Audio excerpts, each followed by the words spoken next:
GSM İletişim'den hepinize merhaba arkadaşlar. Bugün Mi-10 Ultra batarya değişimi yapacağız. Evet, hemen önümüzü toparlayalım. Ve cihazımızın onarımına başlayalım arkadaşlar. Evet, gördüğünüz gibi cihazımız bu.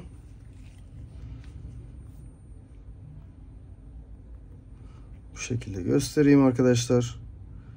Cihazımızı kapatalım. Ve onarımına başlayalım. Evet, arka kapağımızı ısıtacağız arkadaşlar. Öncelikle her zamanki işlem.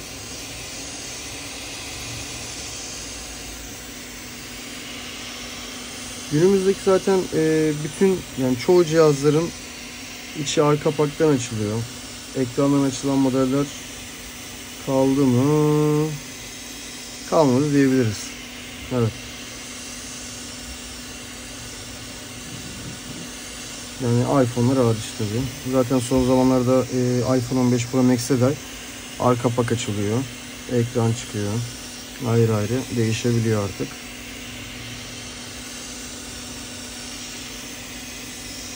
Ama Android'lerin çoğu arka kapaktan açılıyor arkadaşlar.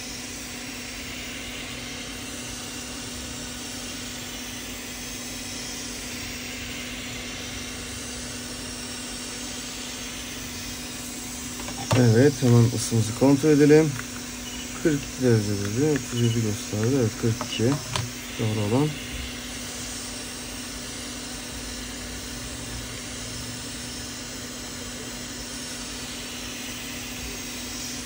Evet.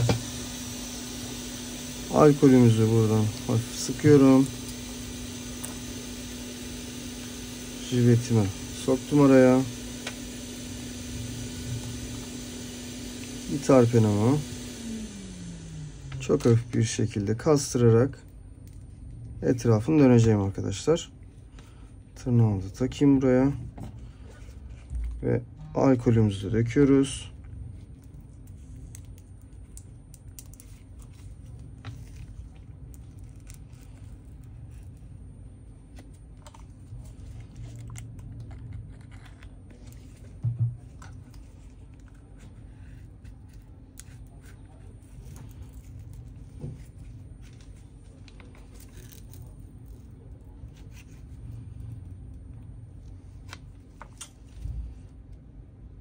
Evet, arka kapağımız çıktı şu an. Hafif böyle küçük çift taraflı bantları sökelim.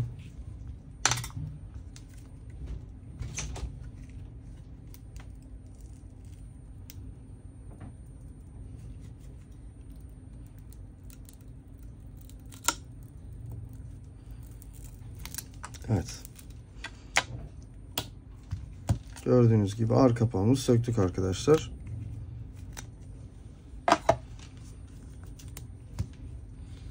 Bu kalın bantlarımızı alalım.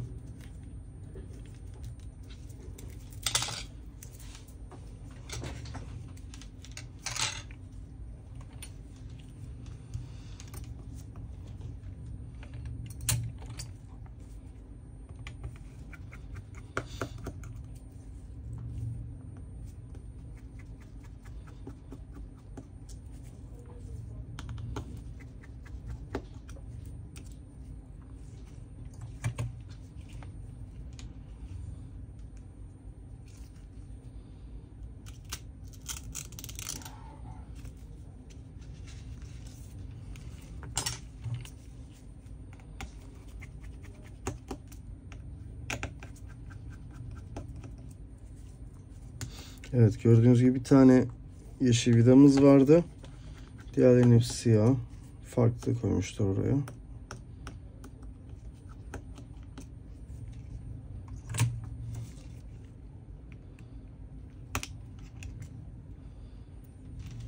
Evet arkadaşlar, plastiğimizi de aldık.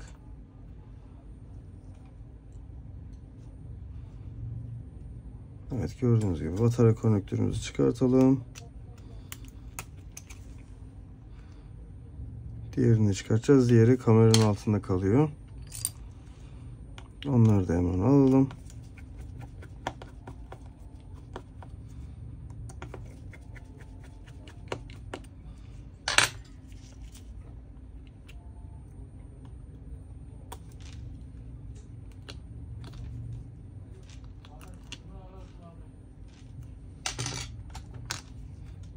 Evet, bu fleximizi çıkartalım. Aynen, flash var üzerinde.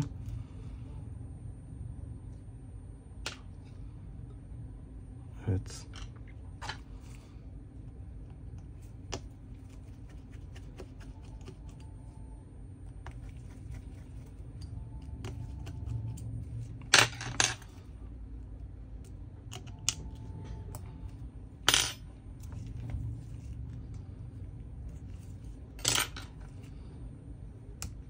Batarya konnektörümüzü de çıkarttık arkadaşlar.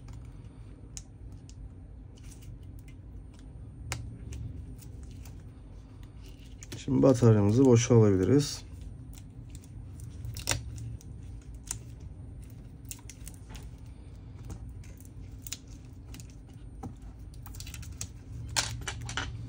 Evet, metal çubuğumuzu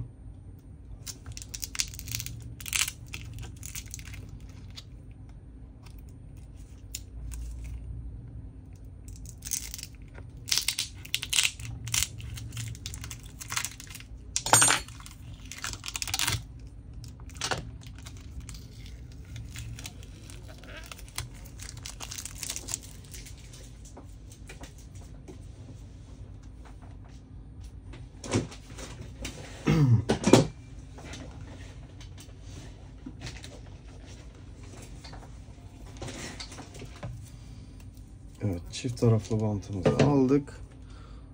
Buradan böyle bir yapıştıralım arkadaşlar. Buradan da aynı şekilde böyle yapıştıralım. Yeni bataryamızı üzerine yapıştıracağız çünkü.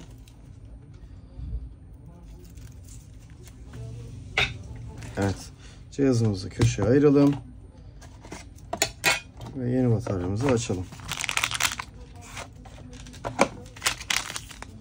Evet, gördüğünüz gibi arkadaşlar, yeni orijinal bataryamız.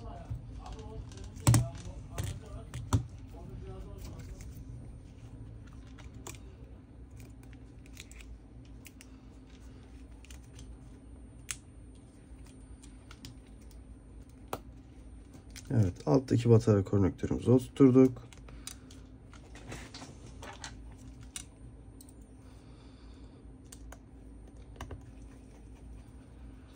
Vidasını da oturtturalım arkadaşlar. Kamera camımızı da oturtturalım.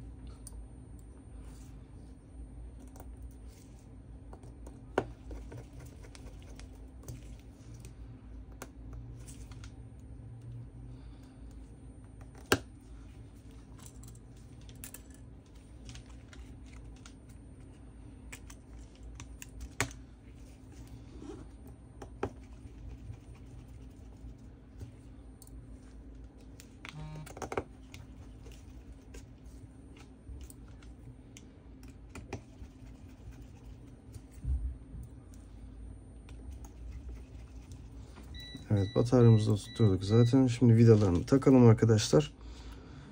İşlemimizi sonuçlandıracağız. Size bu arada küçük bir bilgi vereyim. NFC anteni görüyorsunuz burada. Evet, NFC anteni. Bu plastik, yani naylon. NFC antenin üzerine geldiği zaman NFC'yi çalıştırmıyor arkadaşlar. Onun için bu naylonu her zaman alt tarafta bırakacağız. Evet, tam bu şekilde olacak. Bakalım, power tuşumuzu da basalım.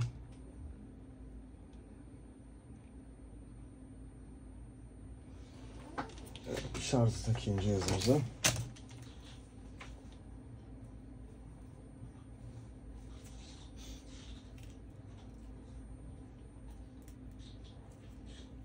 Evet, cihazın bataryası boş şu an.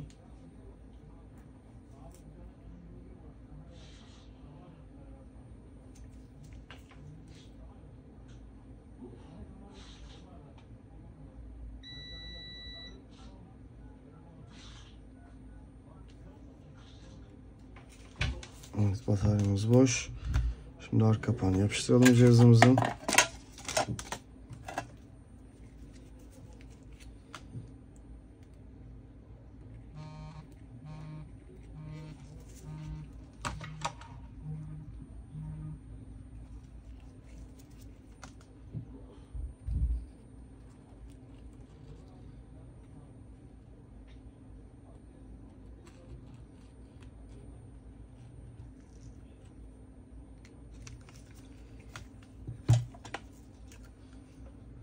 Evet, arka kapağımızı yapıştırdık.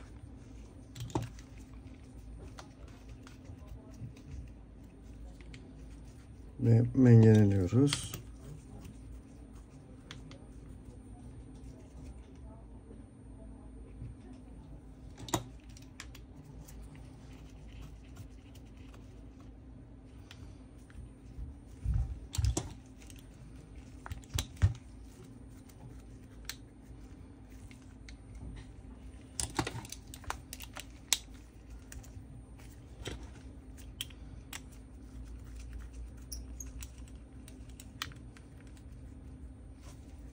Evet. Arkadaşlar, işlemimiz bitti. Videomuzu izlediğiniz için hepinize çok teşekkür eder. Bir sonraki videoda görüşmek üzere.